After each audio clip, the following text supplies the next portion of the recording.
तीन लोग, तीन अलग शहर, एक ही रात। विक्रम दिल्ली में, आलोक पुणे में, नेहा लखनऊ में। इनमें से किसी ने भी एक दूसरे को नहीं जाना, लेकिन 18 मई 2026 की रात तीनों ने एक जैसे व्हाट्सएप मैसेज देखा।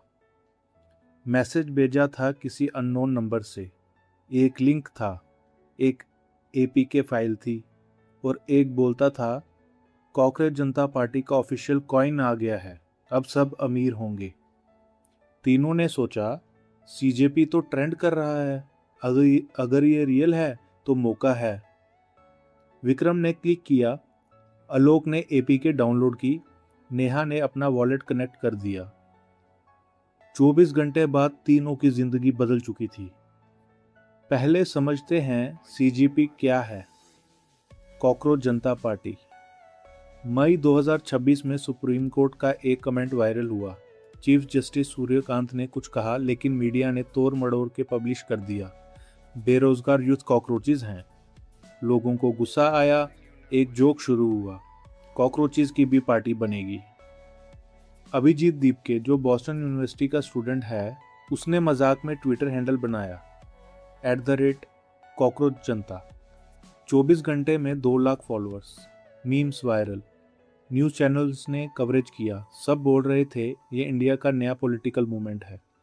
लेकिन अभिजीत ने एक बात क्लियरली कहा, मैं कोई कॉइन लॉन्च नहीं कर रहा। सीजेपी सिर्फ एक सैटरिकल मूवमेंट है।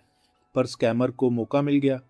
उन्होंने सोचा, अगर इतनी हाइप है तो फेक कॉइन बना देते हैं।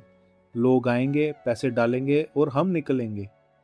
और उन्होंने बना दिया सीजेपी कॉइन। ये सिर्फ एक नॉर्मल टोकन नहीं था, ये था हनी पॉट।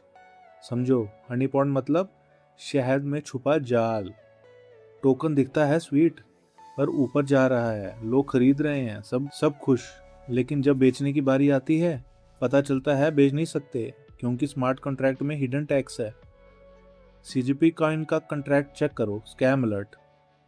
पहला सेल टैक्स 43%। मतलब अगर तुम $100 बेचने की कोशिश करोगे, सिर्फ 75 मिलेगा। लेकिन रियल प्रॉब्लम कॉन्ट्रैक्ट में एक फंक्शन था, only owner can disable selling.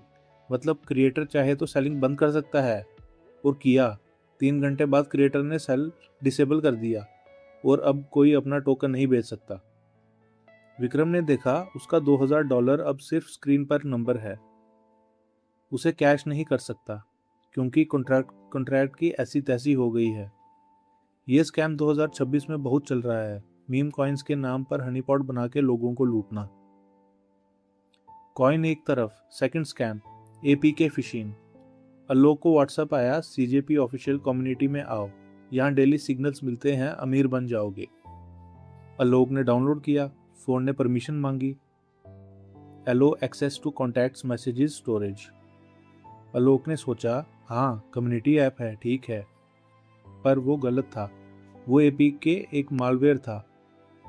Scammers का नाम था स्पाई नोट। ये मालवेयर आपके फ़ोन में घुस के एसएमएस और ओटीपी पढ़ लेता है, बैंकिंग ऐप्स का डाटा चुरा लेता है, आपकी गैलरी और कॉन्टैक्ट्स एक्सेस कर लेता है, आपकी कॉल्स रिकॉर्ड कर सकता है। रात 2 बजे आलोक की नींद खुली। मोबाइल में 15 एसएमएस थे। 50,000 debit, loan of 2 lakh approved, UPI pin changed. Alok ने बैंक कॉल किया। तब तक 70 लाख उड़ चुके थे, वो भी 3 अलग अलग अकाउंट्स में। आलोक की शादी अगले महीने थी। तीसरी विक्टिम नेहा। नेहा का क्रिप्टो का थोड़ा आइडिया था। उसने मेटामास्क यूज किया था। वो समझती थी, अगर कॉइन रियल है तो ऑफिशियल वेबसाइट से कनेक्ट करूंगी। लेकिन स्कैमर ने गूगल ऐड बाय किया था, सीजेपी ऑफिशियल बाय नाउ सबसे ऊपर दिखा रहा था। नेहा ने क्लिक कर दिया, वेबसाइट खोला, सही लग रहा था, लोगो, वाइट पेपर, टीम फोटो सब था। उसने कनेक्ट वॉलेट की क्लिक किया, मेटामास्क पॉपअप आया, अप्रूव स्पेंडिंग लिमिट। उसने अप्रूव कर दिया। ये ड्रेनर कॉन्ट्रैक्ट था। नेहा ने जो अप्रूव किया, उससे स्कैमर को परमिशन मिल गई उसके पूरे वॉलेट का बैलेंस निकालने की। 10 मिनट बाद नेहा का वॉलेट से $8,000 का इथेरियम निकल गया, वो भी एक ट्रांजैक्शन में, बिना किसी अप्रूवल के, क्योंकि उसने पहले ही अप्रूव कर दिया था अनलिमिटेड स्पेंडिंग। इतने सारे स्कैम्स के बाद पुलिस को भी एक्शन लेना पड़ा। भुवनेश्वर पुलिस ने 4 स्कैमर्स को अरेस्ट किया। इनके पास 70 लाख से ज़्यादा का माल मिला, कैश, क्रिप्टो और 15 हाई एंड फोन्स।